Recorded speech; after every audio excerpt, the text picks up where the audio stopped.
Well, George, how easy was it working with Derek? Very easy, very easy. That's why I've known him 20-odd years. It's very simple, really. We share many things in common and enjoy the same kind of jokes. So it was pretty easy. Is it, in fact, the start of something new? There'll be more books coming between the two of you? I don't really know. I'd like to see Derek writing now as he's got this memorabilia and all his background out of the way. I'd like to see him write some sort of more comical books, you know, just funny, or maybe, I don't know, anything, you know, just to write, as opposed to writing about himself, just to write his observances, because he's a funny person and he's a good writer. I like the way he's able to use words, and as a songwriter or trying to be a songwriter, I appreciate his knowledge of and the number of words he actually knows. For me, I only know about 10 words in the English language. With that, sorry, George, with that book, is that really it? Is there anything more to be said about the Beatles? No, that for me, I'll answer that if I may, Squire, because that's it for me. I think it should be. I wanted to do it and did it, and that should really be it. And, you know, it was nice to do it, but that we should draw the line there and get into probably some fiction, some jokes. You know? Yeah, the reason to do plays and novels and God knows what else. One reason I liked him writing it was, you know, there's been so many books, and no doubt there'll be many more, written by people who are so-called experts and who know it all, and 99% of them are lies or, you know, just written from other sources, you know. And so it's good to have a book that's not only from an inside point of view, but also that isn't particularly nasty, because it's a tendency of people always want to be nasty, take a negative approach, and I think this book's more interesting, it's more revealing, and at the same time it's, you know, it's not just going for stabbing you in the back, like a lot of people tend to go that approach because they think it means making more money.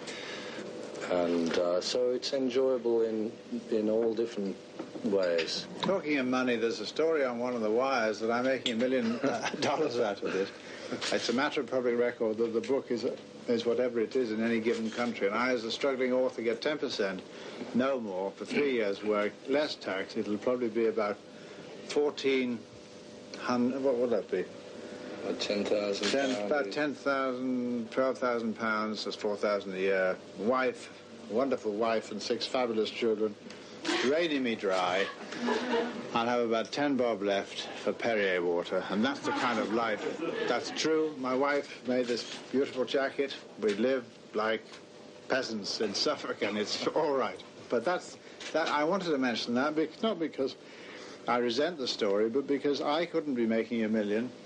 What would these people be making? Never mind the Scottish monks who bound it. Put the guilt on the George, does it mean, in fact, that being involved in this sort of book, that there's a diminishing interest in music? I mean, what's your attitude to music? No, not really, because I was doing my role in a book like this is simple, because it's gone over a period of 3 years. So every so often I've just been presented with a bundle of typed papers which I'd read through with my red pen and either correct or eliminate little bits which I thought, you know, like I think everybody needs to have an objective point of view, because sometimes, you know, we all do it. You tend to get into something for your own personal reasons, and it's a bit of a wandering away from a reader's point of view. So it's been spread over 3 years, so it's not really been, if I had to have done it all in one session, say, it would have been a difficult task, but the way it's been done over that time span, it's been quite interesting and enjoyable, because there's no other reason apart from friends just to hang out, so this is a good reason to hang out and actually be productive at the same time. Yeah. Do you still have a close involvement with the movie industry? With the movie business? Yeah, at the moment. In fact, I'm negotiating to buy the rights of 50 Years Adrift to make it into a movie, with Robert De Niro playing Derek Taylor. Who would play George Harrison? Well, I'm not in the book, am I? Oh, well, he's just a minor part. We get one of the Ruttles or something like that. George, you said earlier that you were working on another book. That's true, yeah. Tell us about that book. Well, if you want to see later, they may even let the cameras take pictures of it. There's a showcase out there with... It's a funny story.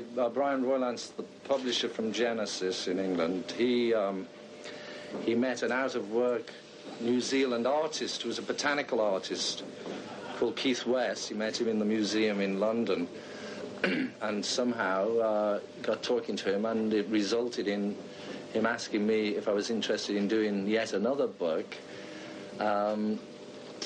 But this time, if you also see a little book out there called The Raising of the Murray Rose. And it's a little miniature book like this, so we had the idea of doing just song lyrics and some of the songs illustrated. And when I met this artist and saw his work, it's fantastic. Again, it's nice to have your work put into these little books, because it gives more life to it, I think. Plus, the idea of giving a job to an out-of-work artist, especially of his caliber, because the pictures he's done are amazing. He also gives him a chance, which he's very happy to be doing, of doing some art that is not strictly from what his job was, which is botanical. So you get these other pictures which, he's now unleashing his imagination on my lyrics and coming up with some great things. And when it has flowers or trees or something, they're so lifelike. But you have to see them for yourself. So there's many reasons that go into a book like that. It's just for your kids or for the future, to have a little book. So here's my latest book, and it's all nicely bound with... it's some nice... So that's coming out sometime. We haven't set a date, but the art is busy working now. George, apart from books, what about... Sorry, Derek. No, not at all. George, apart from books, what about music? Where is that in your life these days? Well, I don't have to make records any longer, which is a relief, because... I'm not really of the competitive nature. I don't want to have to go out there promoting and doing all this stuff which is necessary now. I mean, let's face it, it's a sort of cutthroat business, and I'm not really into that. So I no longer have to make records. But having said that, I've found since I don't have a commitment to the music industry, I've been writing much more music than I've done in the past. I mean, for instance, the last couple of months I've written about 28 songs, and I make demos which are much better because they can be good quality demos, but some Sorry, George. flying Trellinis. There's something good about demos because they don't, when you get making a record, it gets serious and, Will you perform live again? Well, but what do you think this is? It's still working, musically, I don't know. I doubt it, although it's too much trouble, It really is a lot of trouble. And I'm not sure if anybody wants to see me. Pardon? Did you have reservations about coming this far away from home? Was the reason that... No, not really. It's a funny thing to come and do. Come all the way to New Zealand for lunch.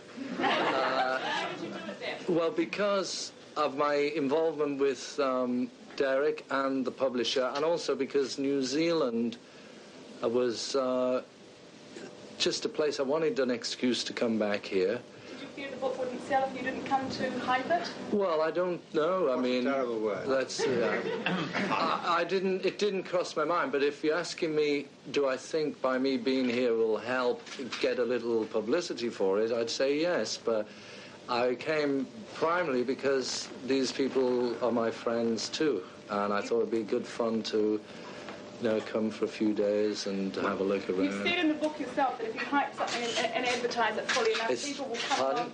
You said in the book yourself, if you hype something and advertise it fully, you'll get enough people to come and see it. So presumably that's... Well, that's right, but if you read that in the context of what I'm saying, that's really why the music business and the same with the film business, the whole thing is like that, but you can't really put a limited edition book in the same category, although it's true because, I mean, how many of you people would be here if Derek was on his own? I don't know. You can answer that.